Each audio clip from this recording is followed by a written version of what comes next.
podcast yang telah kami lakukan bersama dengan Ibu Novia Yunita. Hasil diskusi yang pertama yaitu mengenai tujuan pembelajaran. Pada tujuan pembelajaran yang dirancang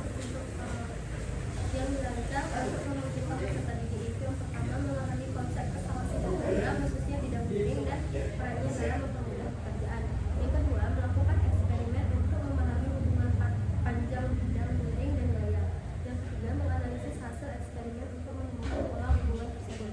Yang keempat, itu menerapkan konsep dalam konteks nyata.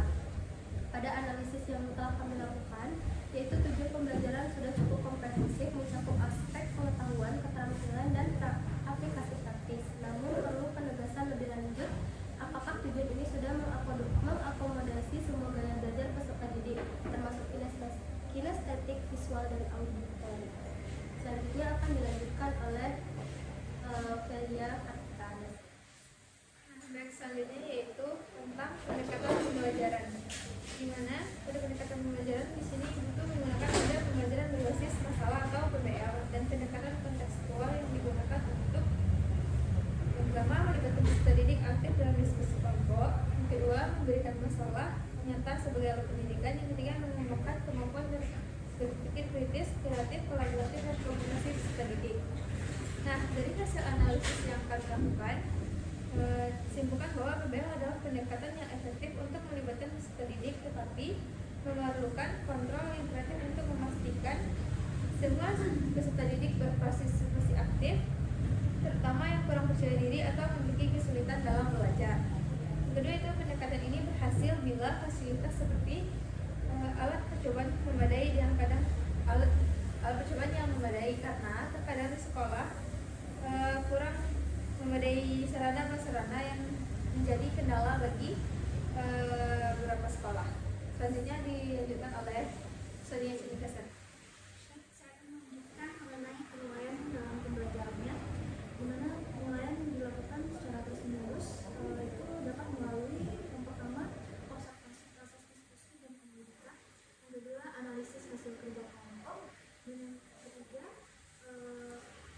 dalam melihat kemampuan menyelesaikan masalah secara kontekstual dari peserta didik.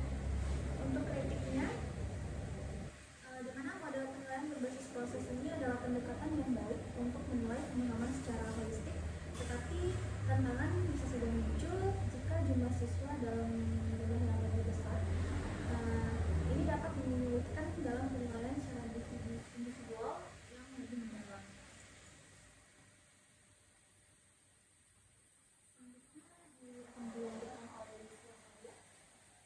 Analisis selanjutnya mengenai keterlibatan peserta didik. Keterlibatan peserta didik ini dirancang melalui pertama pembelajaran kontekstual yang relevan dengan kehidupan sehari-hari peserta didik, kemudian diskusi interaktif, eksplorasi, dan pembacaan masalah.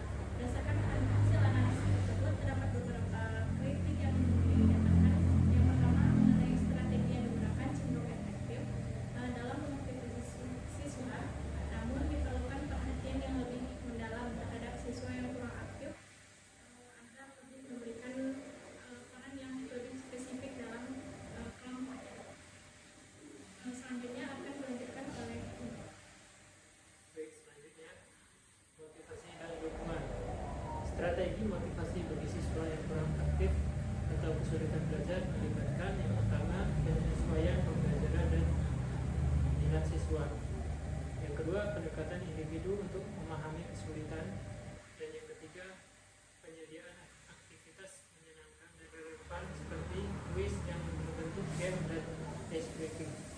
Nah, untuk masukan yaitu pendekatan personal memang positif, tetapi dapat menjadi tantangan bila jumlah siswa yang membutuhkan perhatian khususnya tinggi. Guru mungkin perlu melibatkan asisten atau teman sebaya. Dan selanjutnya yang keenam, situasi belajar yang bermakna. Nah, di sini pembelajaran dirancang berbasis pengalaman langsung dengan kehidupan siswa melalui pendekatan kontekstual dan berdiferensiasi. Di sini guru menerapkan pembelajaran berbasis praktikum sehingga peserta didik terlibat langsung pada proses pembelajaran yang memungkinkan pembelajaran menjadi bermakna. Dan di sini masukannya yaitu pembelajaran kontekstual yang bermakna dapat menjadi kunci keberhasilan pembelajaran. setiap konsep memiliki relevansi nyata dan dapat diterima oleh semua peserta didik. Mungkin